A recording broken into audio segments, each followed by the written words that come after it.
특별히 지난 9번째 발자국 때에 저도 함께 동참을 했었는데요. 저는 제가 맡겨진 사역은 이제 페인트 칠 하는 사역이었습니다. 앞에서 우리 교육자가 열심히 말씀 전하면 저는 밖에서 열심히 페인트 칠을 했는데 키가 크기 때문에 높은 데까지 잘할 수가 있었는데요.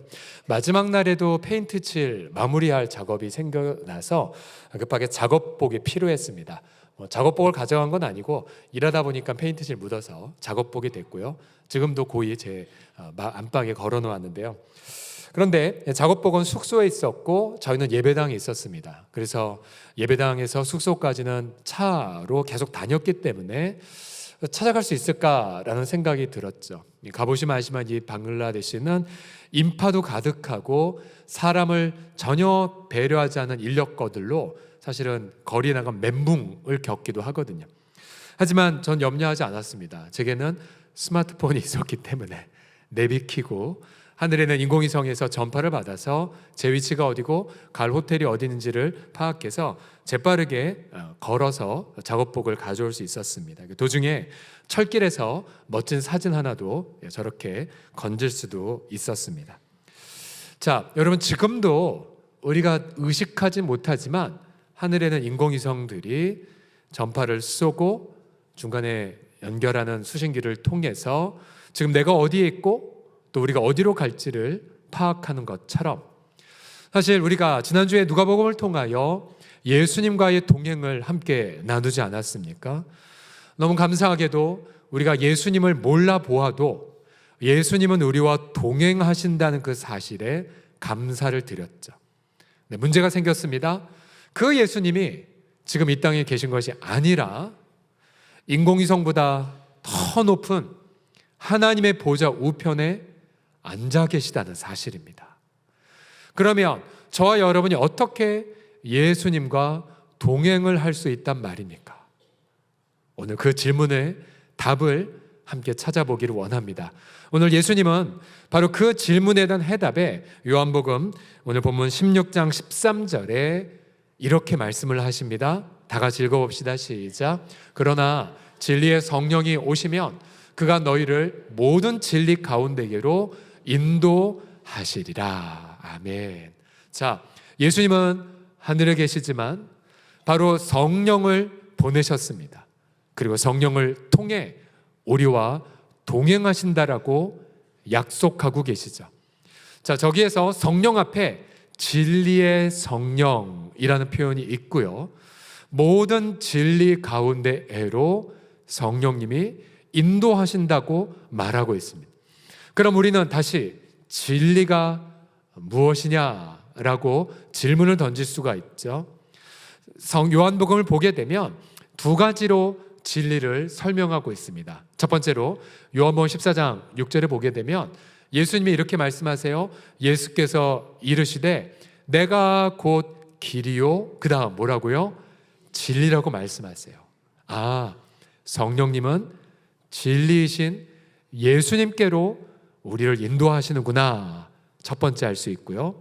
두 번째로 요한복음 17장에 보게 되면 아버지의 말씀이 진리라고 말씀하셨습니다. 아버지 말씀, 그러니까 성경 말씀이죠.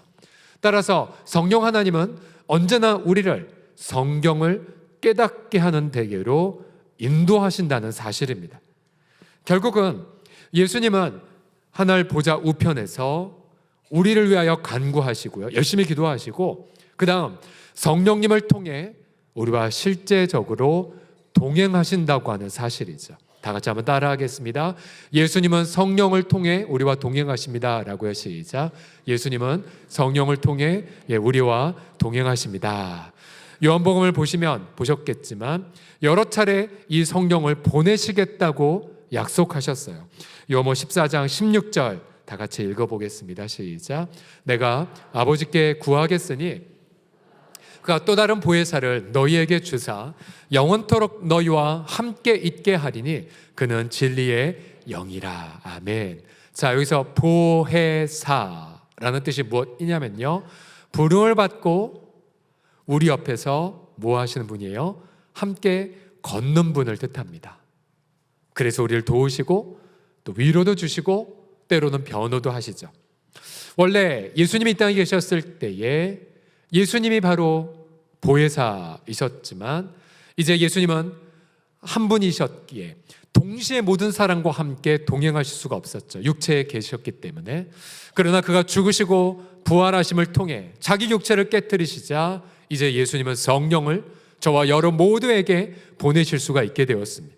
그래서 여러분 지금 이 시간에도 예수님의 성령께서 저와 여러분들을 모든 진리 가운데로 인도하고 계심을 믿으시기 바랍니다. 제가 최근에 올해 들어서 부쩍 그런 이야기들을 많이 듣습니다. 목사님이 제 상황을 정확히 아시고 말씀하시는 것처럼 들리네요. 누가 제 기도 제목을 말씀해 주셨나요?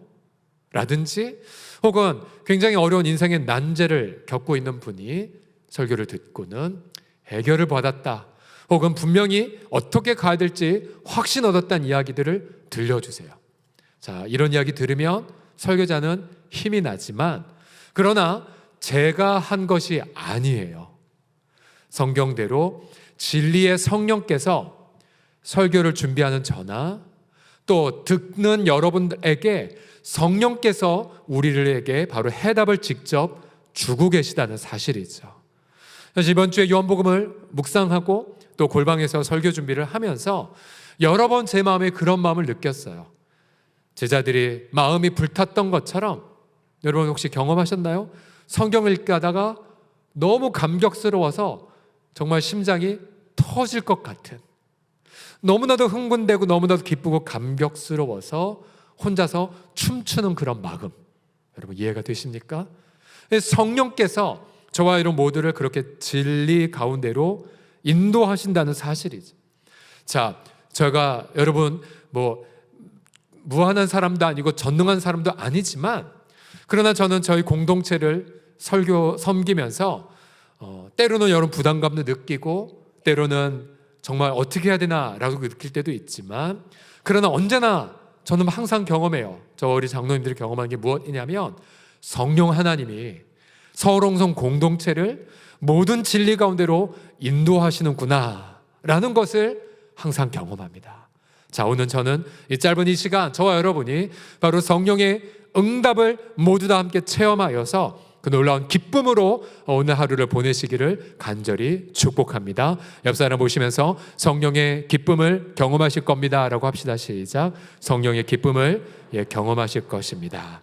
자, 어떻게 우리가 예수님과 좀 더 친밀한 동행을 할 수가 있을까요? 우선은 첫 번째로는 이거를 하셔야 됩니다. 예수님의 약속을 여러분 믿으셔야 됩니다. 어떤 약속이냐면 내가 성령을 보내줄 거야. 성령이 너희와 동행할 거야. 내가 너희를 고아처럼 버려두지 않을 거야 라는 약속의 말씀을 여러분 먼저 굳게 신뢰하셔야 됩니다. 요한복음 14장 17에서 18절을 보십시오. 그는 진리의 영이라 세상은 능히 그를 받지 못하나니 이는 진리의 영을 보지도 못하고 알지도 못함이라. 그러나 예수를 믿는 너희는 누구죠? 바로 성령을 알고 있다라고 말씀하세요. 알고 있다. 나는 성령을 모르는 것 같은데. 아니요. 여러분의 모르겠다는 주관적인 판단보다 우리가 신뢰해야 될 것은 바로 예수님의 말씀이시죠. 예수님이 너희가 성령을 알아 라고 한다면 그렇구나, 내가 아는구나 라고 여러분이 받아들이셔야 하는 거예요. 더 나아가 그는 성령은 너희와 어떻게 해요? 함께 계시게까지 한대요. 또 성령은 우리 어디에요? 속에 함께 계신대요. 속에. 복음서의 제자들, 예수님은 밖에 계셨잖아요. 근데 예수님이 죽으심을 통해 성령을 보내주시자 이제 예수님은 성령을 통해 우리 인격 안에 거하시게 되었어요. 성령의 내주하심. 자, 여러분 사실 죄인은 거룩하신 하나님과 감히 동행할 수 없어요. 왜요? 거룩한 하나님과 동행하다가 우리 죄가 다 드러나 길에서 우리는 심판받을 겁니다. 하지만 예수님이 이 땅에 오셔서 세상 죄를 본인이 다 짊어지셨죠. 그리고는 희생당하셨고 대신 형벌의 대가를 지불하셨습니다. 그가 십자가에서 자신의 몸을 찢으셨고 그가 모든 피를 흘리시자 이 우리는 예수님의 죽음을 통해 하나님께로 나아가는 길을 열게 되었습니다. 바로 예수님이 친히 우리에게 길이 되어 주셨죠. 그리고 이제 예수님 우리에게 성령을 보내주셔서 언제든지 예수님의 성령을 통하여 감히 아무것도 아닌 우리가 거룩하신 하나님과 동행하게 하여 주셨습니다. 자, 우리가 예수님을 처음 구주와 주님으로 영접하는 그 순간 우리 속에 성령을 지각하는 감각도 살아나게 됩니다. 다시 요한복음 14장 17절 보세요. 그러나 너희는 그를 아나니 성령이 너희와 함께 거하심이요 또 너희 속에 계시겠습니다. 자, 우리 중에 우리 아내 따라서 늦게 신앙생활한 남편분들 있죠. 사실은 설교 시간에 저 잘 모르겠어요. 다른 사람은 다 눈물 흘리는데도 저는 마음이 모르겠어요 라고 하지만 저는 별로 염려하지 않아요. 왜요? 성령이 우리 안에 계셔서 우리의 지성을 조금씩 변화시키시고요. 우리의 감정을 조금씩 만져가시기 때문에 그래요. 그래서 우리가 처음에는 성령을 잘 모르죠. 그리고 예수님과 동행을 잘 몰라요.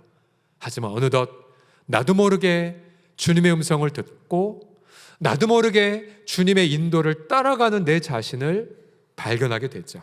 요한복음 10장 3절과 4절을 보시게 되면 사실 저 구절은 1989년도네요. 제가 처음 예수님 만나고 나서 제가 고도근시였기 때문에 눈을 좀 치유받기 위해 당시 유명하다는 모 금식기도원에 올라가 꼬박 눈을 뜰 때까지는 안 데려가리라. 주님 저 믿습니다 라고 안경을 딱 깨트리고 금식했지만 아무 응답을 보지 못했었거든요. 실망에 빠져서 숙소에서 누워 있는데 저 요한복음 말씀이 눈에 와닿았어요. 그때 참 신비한 체험, 뭔가 부드러운 터치가 제 몸을 임하는 것도 느꼈지만 그보다는 저 말씀이 생생하게 믿어졌어요. 보세요. 양은 예수님의 음성을 듣고 있대요. 주님 전 응답 못 받았는데요? 아니요. 주님이 자기 양의 이름을 각각 불러 인도하여 내고 있대요. 난 아직 주의 음성을 들은 적도 없는 것 같지만 주님이 지금도 경철아 내 이름을 부르고 계시는구나. 자기 양을 다 내어놓은 후에 앞서가면 양들은 그의 음성을 어떻게 해요? 안돼요. 그리고 따라간대요. 저 말씀이 그때 어린 제 고등학교 1학년의 아이의 마음에 믿어졌어요. 물론 눈은 못 떴기 때문에 친구 등 잡고 간신히 내려왔고 안경 왜 끄트렸냐고 엄마도 혼났지만 그때부터 주님의 음성을 듣고 알아가는 삶을 배워가기 시작했습니다. 좀 예수님 만난 지 30여 년이 흘러갔지만 물론 지금도 배워가고 있어요. 그렇지만 예수님과의 동행에 두 가지의 단계가 있음을 알게 되었습니다. 우선 첫 번째로 예수님이 나를 보고 계시다는 것을 믿고 있는 단계예요. 요한복음 16장 22절을 보시면 예수님 말씀하세요. 내가 다시 너희를 어떻게 해요? 보리니. 자, 아직 나는 예수님을 못 봐요. 하지만 내가 홀로 외로울 때에 예수님이 나를 보고 있다는 사실을 여러분 믿어보십시오. 내가 정말로 적막하거나 또 홀로 부담감 속에 두려울 때가 있잖아. 그때 예수님 말씀하세요. 얘야, 내가 너를 지금 보고 있어. 주님, 저는 못 느끼겠는데요. 전 철저히 버려진 것 같은데요. 저는 고아 같은데요. 아니야, 내가 너를 지금 보고 있단다. 고등학교 1학년 또 대부분 청년 시절 한 맺힌 저의 기도 제목은 이거였어요. 하나님, 왜 제가 1대 신앙인이죠? 왜 제가 엄마 아빠 신앙 챙겨야 되고 왜 할머니 구원에 눈물을 흘려야 되죠? 제 친구들은 다 목사 장로 아들들 그 든든한 기도의 지원을 받고 있는데 왜 저는 제가 혼자 땅 파고 저 혼자 일해야 돼요? 제게 영적 아버지들을, 제게 멘토들을 주세요. 저는 고합니까? 그렇게 20, 30대 많이 부르짖었어요. 하지만 시간을 지나보면서 눈을 떠보니까 지금은요, 저를 위해 든든하게 기도하는 아버지 같은 분들이 있고, 저의 삶을 함께 나눌 멘토들이 있고요, 언제나 그러한 좋은 자들이 제 주변에 굉장히 많은 걸 보게 돼요. 그분들이 저의 진짜 아버지란 얘기가 아니라, 우리 주님은 나 홀로 있을 때 신음하면서 외치는 그 부름을 다 듣고 보고 계시다는 사실이에요. 여러분이 그 사실을 믿으셔야 돼요. 비록 내 눈에 보이지 않아도. 그렇게 될 때에 비로소 체험이 따라오기 시작합니다. 그래서 마침내 요한복음 14장에 이제 내가 예수님을 아는 단계까지 가게 되죠. 14장 19절 보시면, 조금 있으면 세상이 나를 다시 보지 못할 것이로되 너희는 나를 보리니 이는 내가 살아있고 너희도 살아있겠음이라. 한번 따라해 보십시오. 내가 주님을 봅니다 라고요. 시작. 내가 주님을 봅니다. 여기까지. 자, 실제로 우리가 육신의 눈으로 주님을 보는 건 아니에요. 우리의 마음의 눈이 열려져서 그동안 예수님이 나와 동행했다는 사실을 발견하는 것이고요, 또한 내가 무수하게 많은 길 가운데에 이 길로 가야 예수님과 동행하는 길임을 깨달아서 가는 것이고요, 무엇이 하나님을 기쁘시게 하고 또 무엇이 하나님께 영광 올려드리는 것인지를 알고는 인내하고 섬기고 희생하고 참는 길을 선택하는 길입니다. 그래서 마침내 여러분 욥처럼, 여러분 욥이 건강, 자녀, 명예 다 잃었잖아요. 근데 욥이 고난 중에 뭐라고 나중에는 고백합니까? 욥기 42장 5절을 다 같이 읽어보죠. 시작. 내가 주께 대하여 귀로 듣기만, 이제는 눈으로 주를 배웁나이다. 저는 저와 여러분 모든 성도들이 예수님을 눈으로 보는 이 믿음에까지 다다르시기를 간절히 축복합니다. 자, 예수님은 성령을 통해 우리와 친밀하게 동행하시고요, 두 번째로 우리가 어떻게 예수님과 더욱 친밀하게 동행을 할 수 있냐면요, 우선은 믿어야 되고요, 두 번째로는 이제 기도하시면 돼요. 어떻게요? 함께 따라해 주세요. 성령님과 함께 기도하라. 시작. 성령님과 함께 기도함을 통해서예요. 우리가 누군가와 동행할 때 우선 얼굴을 마주 대하고요, 그 다음에 이야기를 하지 않습니까? 그렇죠? 마찬가지로 23절 24절을 보시면 주님이 말씀하세요. 그날에는, 즉 성령을 경험한 그날에는 너희가 아무것도 더 이상 내게 묻지 않을 거야. 이게 무슨 말이냐면요, 예수님 어디 계세요? 라고 말하지 않는다는 거예요. 대신에 내가 진실로 너에게 이르노니 너희가 무엇이든지 아버지께 구하는 것을 내 이름으로 주시리라 라고 약속하셨어요. 그리고 24절에 보시면 지금까지 너희가 내 이름으로 아무것도 말하지 않았지? 하지만 이제 말해. 어떠한 이야기도 괜찮아. 그러면 너희가 받을 거야.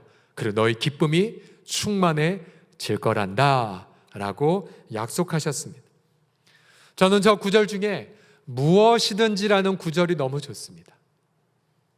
무엇이든지란 말 그대로 무엇을 다 해당이 되죠. 모든 것이 다 우리의 기도의 대상이 됩니다. 예를 들어서 여러분 마음에는 염려, 또 근심, 여러분 다 알으십시오. 부끄러운 거, 넘사스러운 거, 너무 창피한 거 다 말씀 드릴 수가 있어요. 또 무엇보다 요즘 현대인들이 많이 고통하고 있죠. 나 혼자 남았다는 괴로움, 외로움, 내 아픔은 아무도 모른다는 어떤 버림받은 쓸쓸한 마음, 우울한 마음, 두려운 마음, 정말 심장이 옥죄인 듯한 어떤 공포들, 허망한 마음들, 또 심지어 예수 믿는 사람일수록 신앙적 우울감을 되게 많이 겪으세요. 그러니까 이런 거죠. 내가 예수님 만난 지 오래되었고 내가 직분자인데 내가 어찌 이런 마음이 있을까? 내가 못났구나 하고 더 우울에 빠지는 경우가 종종 있으세요. 아니요. 심지어 여러분 안에 정말 부끄러운 마음, 죄악의 마음, 불신의 마음조차도 감추지 마세요. 다 토해내세요. 다. 여러분 믿음의 선배 시편 다 저자들이 그런 고백했잖아요. 하나님 왜 저 버렸어요? 하나님 어디 계세요? 하나님 언약 다 무시하셨어요? 하나님 저 원수의 뺨 좀 쳐주세요. 하나님 저 원수의 집 망하게 해주세요. 뭐 이런 기도도 다 시편에 있지 않습니까? 하지만 그렇게 내가 내 마음을 솔직하게 이야기했을 때 그때 옆에서 성령님이 도와주기 시작해요. 로마서 8장 26절 말씀을 보시면요, 성령이 우리의 연약함을 도우신대요. 어떤 연약함이에요? 이거죠. 마땅히 기도할 바를 알지 못해요. 우리는 아니 기도해도 그 기도가 죄일 때도 많아요.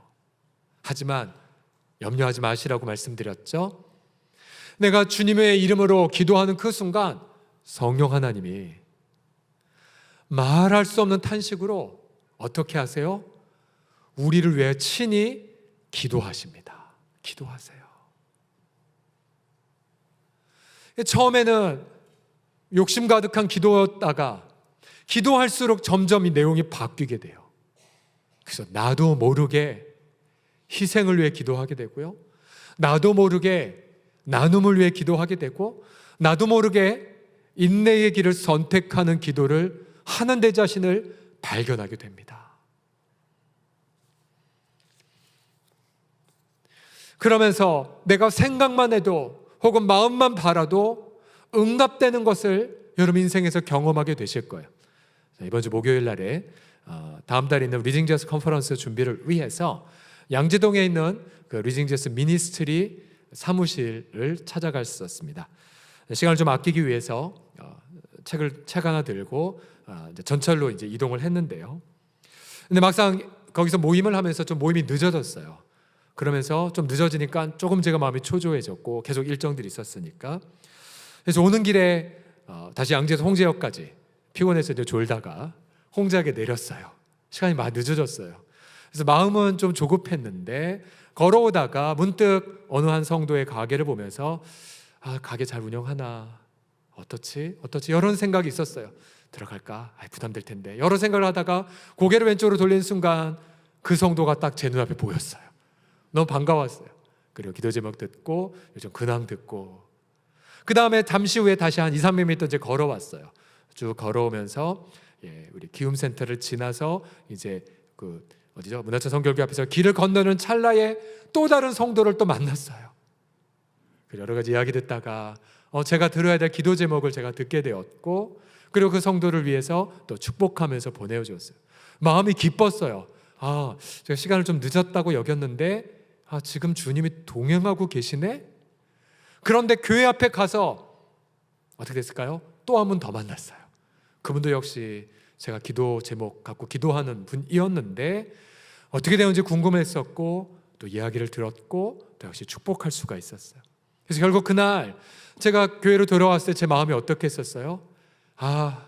성령이 동행하셨구나. 제 마음에 생각만 했는데도 이렇게 응답해 주시다니. 그래서 여러분 너무나 기쁨을 여러분 경험하지 않았겠습니까? 여러분 다시 한번 요한복음 16장 23, 24절 보십시오. 내가 진실로 진실로 너에게 이르노니 너희가 무엇이든지 아버지께 구하는 것을 예수님의 이름으로 주시리라. 지금까지 너희가 내 이름으로 아무것도 구하지 아니하였으나 구하라. 그리하면 받으리니 함께 읽겠습니다. 시작. 너희 기쁨이 충만하리라. 아멘. 무엇이든지 다 주님 앞에 아뢰시기를 권합니다. 혼자 고민하지 마세요. 특별히 지금 최근에 우리 자녀들 진학 수시 원서 다 내었고요. 그리고 이제 우리 부모들 초조한 마음으로 진학과 진로를 위해 기도하고 있지 않습니까? 그런데 우리 자녀 부모들을 위해 기도하면서 성령님이 자꾸만 제게 이런 마음을 주세요. 앞서 성령은 반드시 예수께로 인도하시고 아버지의 말씀으로 인도하신다고 하셨잖아요. 자꾸만 제 마음속에 시편 50편의 마음으로 수험생의 부모들을 위해 축복할 것을 말씀하고 계세요. 시편 50편 마지막 절에 보시면 감사하라 라는 데요. 감사해라, 감사해라. 50편 전체를 제가 2인칭으로 요약해서 이렇게 말씀드릴게요. 사랑한 부모들아, 네 자녀 내 거란다.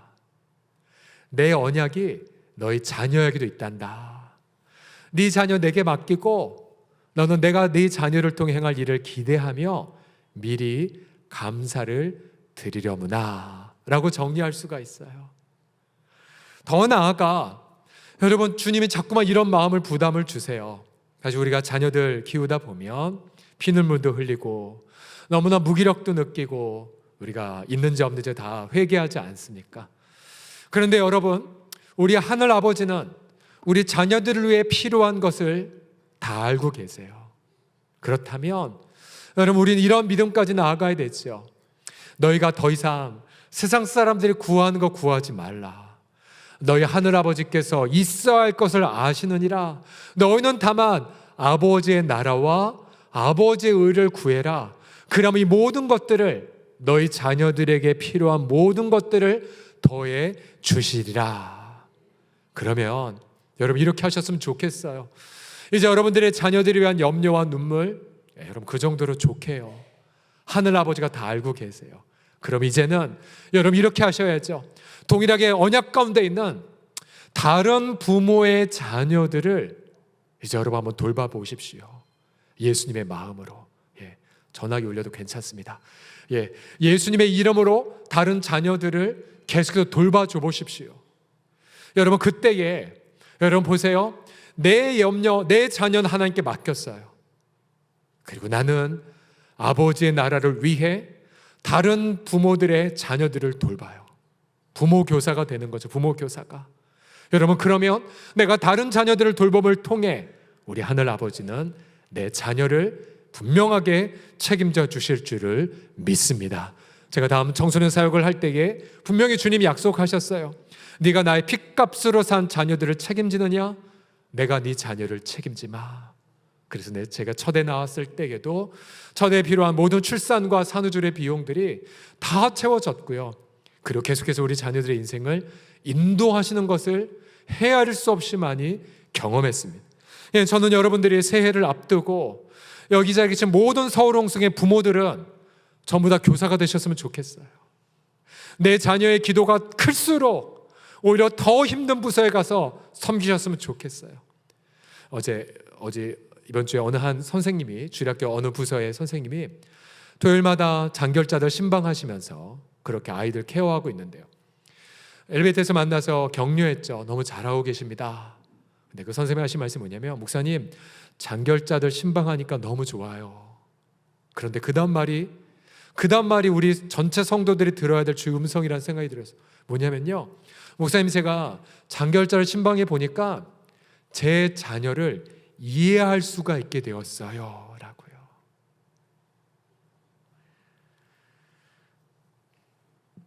여러분, 우리 경제적인 것도 마찬가지이죠. 일터에서 경제적 압박을 받고 계시든지 혹은 부채 문채로 지금 숨이 막힌다 할지라도 마음을 열어 성령의 음성을 들어보십시오. 그리고 주께서 어떠한 마음을 혹은 어떠한 말씀을 원하시는지를 들어보십시오. 여러분, 그 속에서 여러분 기도가 응답될 것이고 그 응답된 것 때문에 여러분과 저의 마음이 한량없이 기쁘게 하게 하실 줄을 믿습니다. 마지막으로 어떻게 예수님과 더욱 친밀하게 동행을 하냐면요, 하나님의 비전을 이루는 삶을 통해서입니다. 따라해 주십시오. 하나님의 비전을 이루라. 시작. 13절과 14절 같이 읽어 주십시오. 시작. 그러나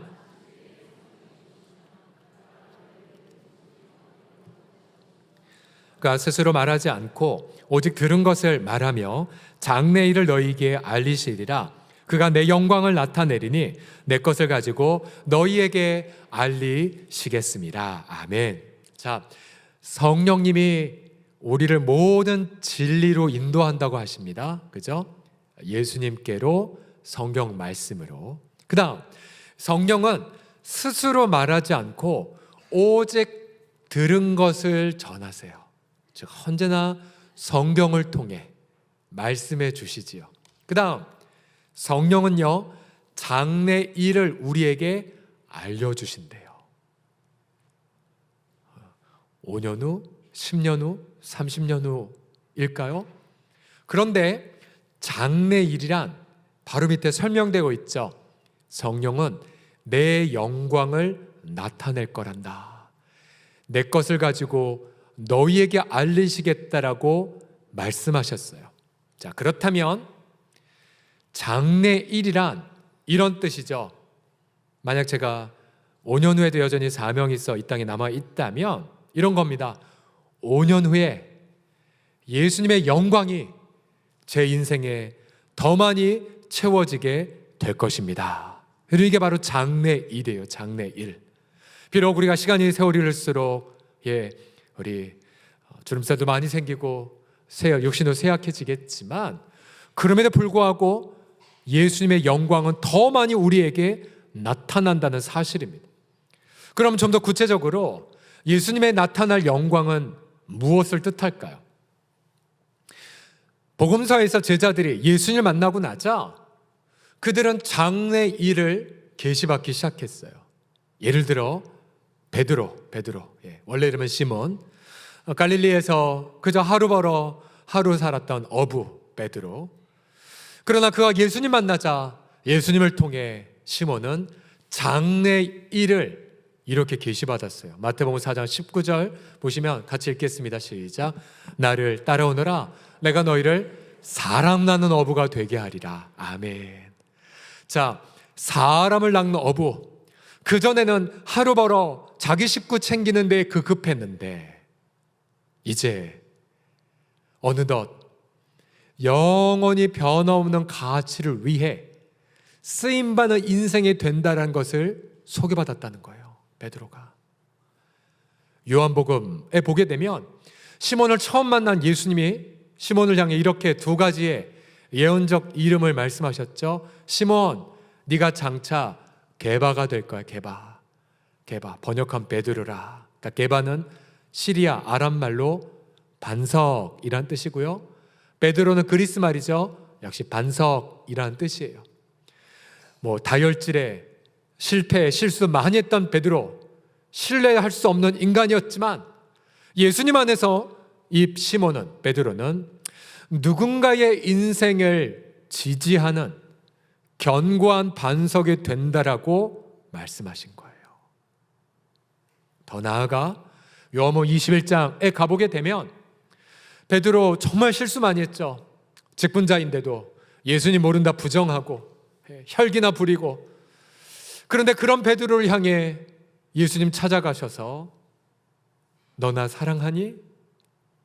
베드로는 당황했죠.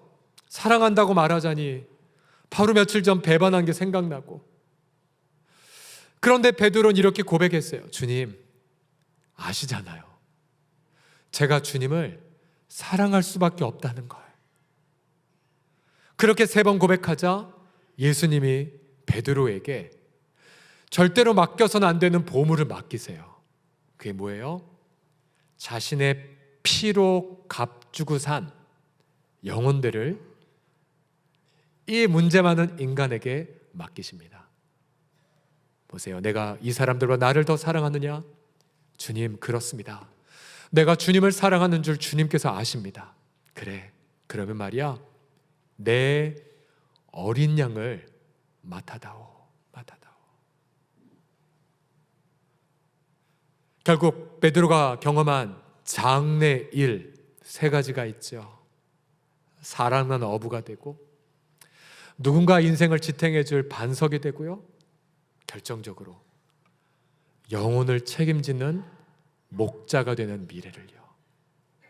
그렇다면 우리 사랑하는 성도들이요, 저도 예수님 만나기 전에 꿈이 이제 물리학자가 되는 거고 천문학자가 되는 거고 그런 인생 살고 싶었는데, 노벨상 따고 싶고, 예수님 만나고 나서 저도 서경철의 장래일이 무엇인지 계시받았어요. 단순했어요. 형철아, 내가 너를 통해 한 영혼을 구원할 거야. 한 영혼. 온 천하를 다 맞바꾸고도 한 영혼과 바꿀 수 없거든. 아무리 큰 재벌이든 권력자랄지라도 한 영혼을 살 수가 없거든. 제 미래가 결국 한 영혼을 위해 헌신하는 인생이 되어야 함을 알았어요. 그래서 기쁨으로 전과하고 신학교로 갔던 거였죠. 그리고 그 따랐던 인생 후회되지 않아요. 너무나 기뻐요. 너무나 행복하고요. 저야 목사니까 에이 그러겠죠 라고 했겠지만 여러분, 우리 공동체를 보세요. 동일하게 성령님께서 여러분들을 똑같이 지금 인도하고 계시는 사실을요. 가령 이번 주에 우리 한 요양보호사로 섬기는 한 지체 함께 신방을 했었는데요.